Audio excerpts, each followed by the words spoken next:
সাংবাদিক বৈঠকে কুণাল ঘোষ সরাসরি নজর রাখবো না, নির্বাচনী সাফল্য ভারতীয় জনতা পার্টি পাবে না। রাজ্যের নেতারা কি করছেন, রাজ্যের নেতারা তাদের যে এই সাংগঠনিক ব্যর্থতা, সাংগঠনিক দেউলিয়াপনা, তারা দিল্লির কাছে লিস্ট পাঠাচ্ছেন একে একে। এরা খুব তৃণমূলের হয়ে বাড়াবাড়ি করছে, এদেরকে এক্ষুনি বসানো দরকার, এদেরকে এক্ষুনি সরানো দরকার। এই নামের লিস্ট রাজ্য বিজেপি থেকে দিল্লি বিজেপির কাছে পাঠাচ্ছে, সেই দিল্লির বিজেপির হয়ে সেই লিস্ট যাচ্ছে এজেন্সির কাছে। ফলে এর বাড়ি যাও, তাকে অ্যারেস্ট করো, তাকে জিজ্ঞাসাবাদ করো, তাকে হ্যারাস করো, তাকে ব্যস্ত করে দাও এসব কাজে। আরেক দিক থেকে লোকের মধ্যে তার সম্পর্কে বিভ্রান্তিকর ধারণা তৈরি করে দাও। এই ধরনের কাজগুলো হচ্ছে। সিবিআই কোথায় থাকে যখন শুভেন্দু অধিকারী, যিনি সিবিআই এর এফআইআর নেমড, সারদায় অভিযুক্ত, নারদায় বিজেপি ওকে চোর বলেছিল, তার বাড়িতে তো যাচ্ছে না, তার বাড়িতে তো সিবিআই ইডি যাওয়ার সময় হচ্ছে না, তার বিরুদ্ধে তো কয়েক কোটি টাকা তছরূপের অভিযোগ, কয়েক কোটি টাকা ব্ল্যাকমেলিং এর অভিযোগ, তার কাছ থেকে তো নগদ টাকা উদ্ধার করতে যাচ্ছে না। কাঁথি পুরসভা কি ঘটছে, দমদম, দক্ষিণ দমদম নিয়ে এত ব্যস্ত সিবিআই ইডি, কাঁথি পুরসভার তারা ব্যস্ত নয় কেন? কাঁথি পুরসভার ক্ষেত্রে চোখ বুজে বসে আছে কেন? সেখানে তো ব্যাপক দুর্নীতি হয়েছিল শুভেন্দুর আত্মীয় স্বজনের জমানায়, শুভেন্দুরাই তো চালাতো বকলমে। ফলে আমরা পরিষ্কার বলছি, এটা এক, রাজনৈতিক প্রতিহিংসা; দুই, রাজ্যের বিজেপি তৈরি করে দেওয়া লিস্ট দিল্লিতে যাচ্ছে, সেই লিস্ট আবার দিল্লি থেকে এজেন্সির হাতে যাচ্ছে; তিন, বিজেপি নেতারা আগাম বলে দিচ্ছেন পুরো যে এই এর কাছে যাবে, ওই জেলায় যাবে, তাই জেলায় যাবে, এবং সেগুলো শেষ পর্যন্ত দেখা যাচ্ছে হচ্ছে। অর্থাৎ প্রমাণিত যে বিজেপির কথায় রাজনৈতিক ভাবে এগুলি চালিত হচ্ছে। চব্বিশ পরগনা জেলায় মোট 5 রয়েছে, সেই কারণেই কি বেশি করে উত্তর 24 পরগনা ওরা আরো অনেক জায়গাতেই ফোকাস গন্ডগোলগুলো করছে, কিন্তু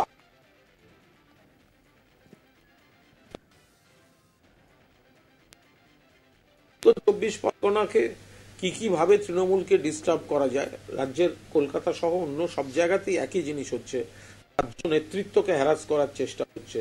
আমাদের সর্বভারতীয় সাধারণ সম্পাদক অভিষেক বন্দ্যোপাধ্যায়কে টার্গেট করে, অভিষেক বন্দ্যোপাধ্যায় তাদের গলার কাটা, তার বিরুদ্ধে চক্রান্ত চলেছে। ফলে এইভাবে ওদের কাজ হচ্ছে, বিজেপি বুঝে গেছে পশ্চিমবঙ্গে হারবে মানুষ, ফলে ওরা খেললে হেরে যাবে। বাংলার মানুষ জানেন খেলা হবে বলতে কি বোঝায়, সেই জন্য খেলার মাঠে ফাঁকা করতে চাইছে যে তৃণমূল নেতাদের ব্যস্ত করে দেওয়া হোক, তৃণমূল নেতাদেরকে অ্যারেস্ট করা হোক, তৃণমূল নেতাদের সম্পর্কে কালিমালিপ্ত ধারণা তৈরি করিয়ে দেওয়া হোক। সেই কারণে এই অপকীর্তিগুলো এজেন্সি পাঠিয়ে তারা করে যাচ্ছে। খাদ্য, পুরনিয়োগ বা শিক্ষা, এই দুটো অভিযোগ আসে, কখনো কোনোভাবে তাপস রায়ের নাম কোথাও একবারের জন্য আসেনি, হঠাৎ তার বাড়িতে আজকে সকালবেলা চলে গেলেন, এটা খানিকটা অবাক আপনারা? না, প্রথম কথা, বিজেপি অবাক হওয়া খুব মুশকিল, কারণ এরা সব ধরনের নিচে নামতে পারে, সমস্ত রকম, নইলে এত বড় নির্লজ্জ যারা শুভেন্দু অধিকারীর ভিডিও দেখিয়ে চোর বলে সিবিআই চেয়েছিল, সেই সিবিআই এর এফআইআর নেম শুভেন্দু অধিকারীকে তাদের দলে নিয়ে বসে ঘুরছে, এরা সবই করতে পারে। তাপস রায় আমাদের একজন প্রথম সারির রাজ্য নেতৃত্ব, উত্তর 24 পরগনা জেলারও একটা বড় সড় সাংগঠনিক দায়িত্বে রয়েছেন। ফলে তৃণমূলকে বিব্রত করতে গেলে, বিড়ম্বনায় ফেলতে গেলে যে কজনকে আক্রমণ করা দরকার, তার মধ্যে নিশ্চয়ই তাপস রায় পড়েন। উত্তর 24 পরগনার ক্ষেত্রেও পড়েন, রাজ্য নেতৃত্বের ক্ষেত্রেও পড়েন। সেই কারণে চক্রান্তের মধ্যে তাপস রায়ের নাম ঢুকছে। আজকে আপনাদের মুখপাত্র দেবাংশু ভট্টাচার্য তিনি একটা সোশ্যাল মিডিয়ায় পোস্ট করেছেন, তাতে বলেছেন যে মানুষ তাকে আজকে তার বাড়িতে ইডি আনা হচ্ছে, কেন মানুষ খেপে যায় এর থেকে বোঝা যায়। খুব স্বাভাবিক ব্যাপার। যদি সিবিআই এর এফআইআর নেমড রেজিস্টার্ড চোর, বিজেপি যাকে চোর বলেছিল, সেই শুভেন্দু অধিকারী গলাবাজি করে বড় বড় কথা বলে, আর সিবিআই এবং ইডি নির্দোষ নিরপরাধ তৃণমূল কংগ্রেসের নেতৃত্বকে কালিমালিপ্ত করার জন্য তাদের বাড়িতে যায়, সেক্ষেত্রে মানুষ ক্ষিপ্ত হবেন, অভিমানাহত হবেন, অপমানিত বোধ করবেন। এটা তো খুব স্বাভাবিক ব্যাপার। এইগুলোকেই তো আমরা প্ররোচনা বলছি।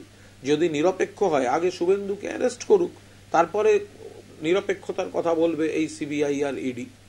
বিরোধীরা আবার দেবাংশুর এই কথাটাকে তারা আবার পাল্টা আক্রমণে নামছে, ওই যে শুধুমাত্র তাপস রায়ের গালে কালি নেই কেন বলছে, অন্যের গায়ে কি কালি আছে? আমার মনে হয় এই স্টেটমেন্টটার কোনো অপব্যাখ্যা হচ্ছে। ও পুরোদস্তুর তৃণমূল সম্পর্কেও বলতে চেয়েছে, আবার যারা এতদিন বিতর্কে জড়িত হননি, আজকে দুম করে প্রথমবার বিতর্কে জড়িত হলেন, সেই হিসেবেও সেই ব্যাখ্যাটা দিয়ে থাকতে পারে দেবাংশু। অমিত ভট্টাচার্য কটাক্ষ করে বলছেন যে যেখানে বিবেকানন্দের জন্মদিনে আগে প্রভাত ফেরি হতো, সেই বাংলাতে এখন সকালবেলা হিন্দু বাহিনীর অভিযান হচ্ছে, লজ্জা লাগছে। লজ্জা তো তাদের, কারণ এটা তো তারা করছেন। স্বামী বিবেকানন্দের জন্মদিন, যেদিন সারা বাংলা বিবেকানন্দকে প্রণাম করার জন্য সকাল থেকে বিভিন্ন কর্মসূচি থাকে, যেটা সুজিতদারও ছিল, তাপসদারও ছিল, সকলেরই ছিল, সেখানে সকালবেলা ইডি পাঠানো হচ্ছে বাড়িতে, তারপরে তা নিয়েই ন্যাকাশে যে অন্য স্টেটমেন্ট বিজেপির নেতারা দিচ্ছে, এটাই তো লজ্জার।